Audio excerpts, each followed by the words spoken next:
Goeiemôre, dit is maandagoggend 9 Maart 2026 en ek groet julle oude gewoonte hier vanaf die walle van die Groot Rivier.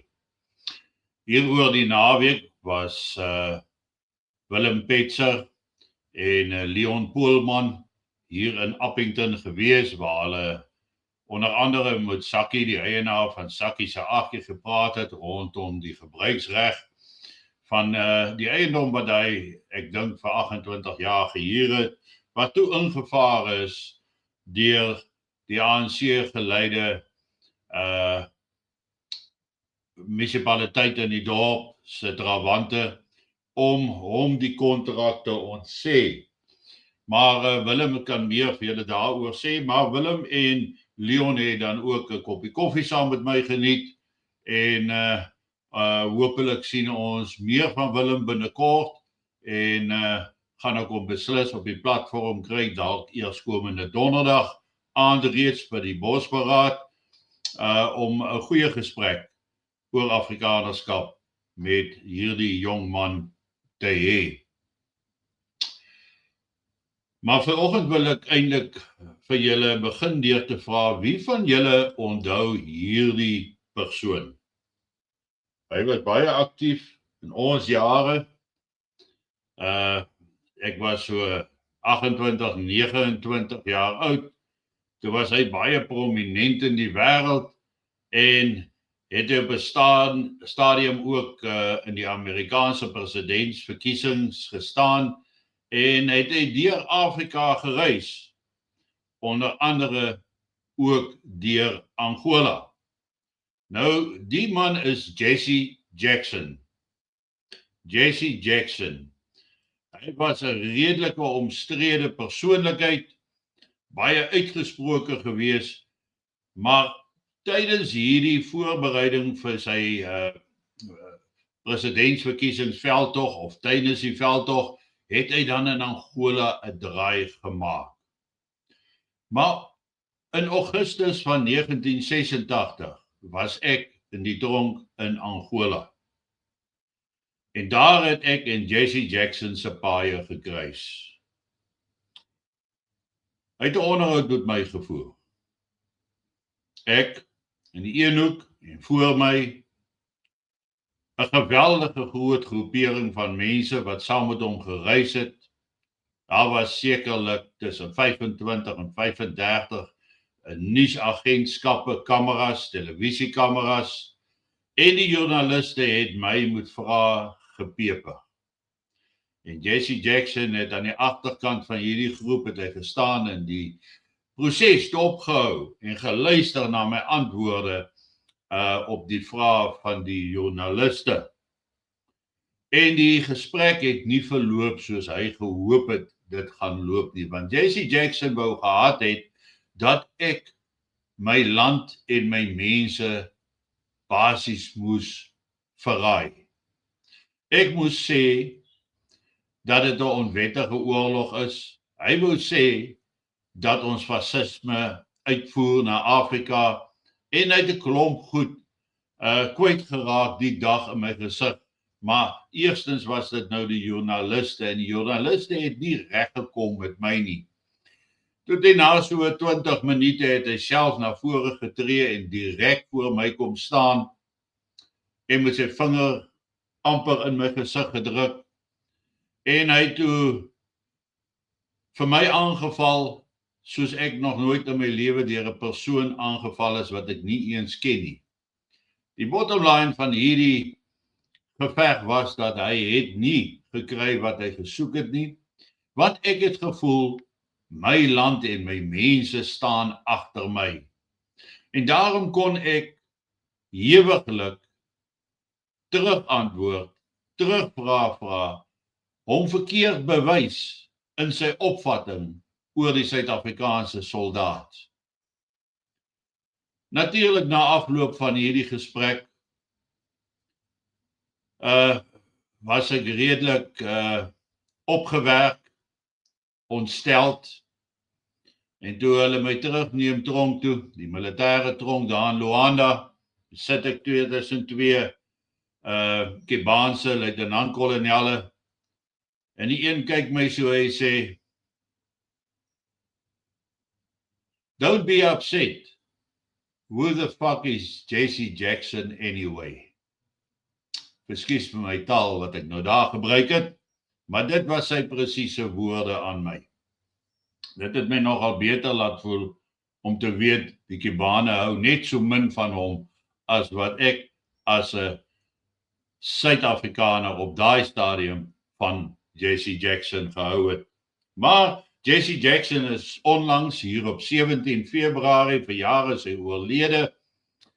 En daar in Chicago is vir hom 'n diens gehou, sy begrafnis.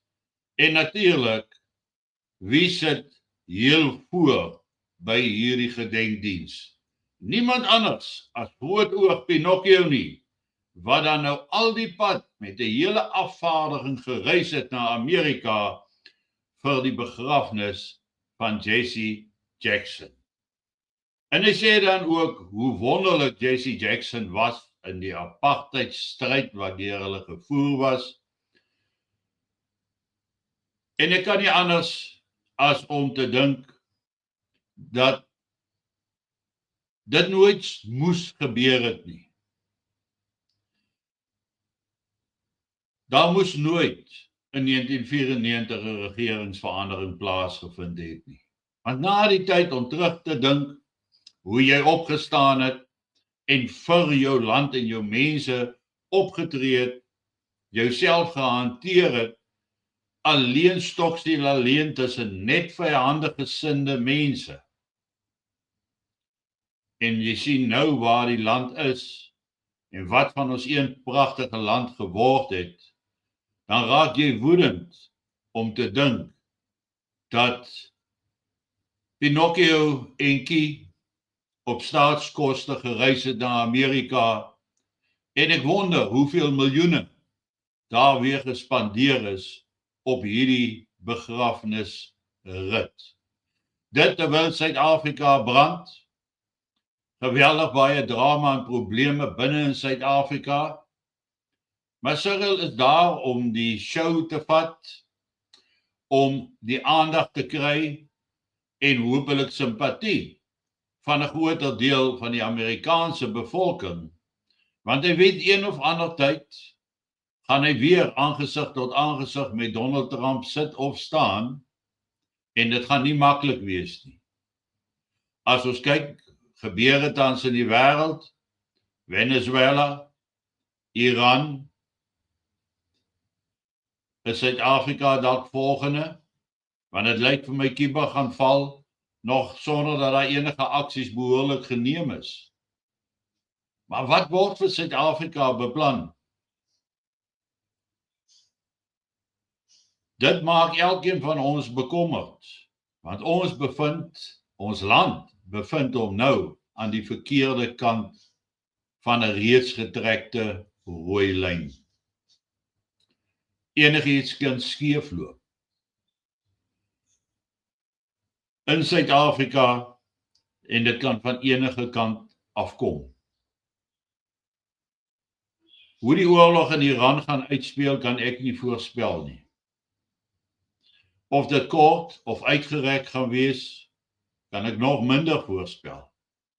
Maar een ding wat ek kan voorspel, Suid-Afrika gaan nie lank meer bestaan soos hy nou bestaan het nie.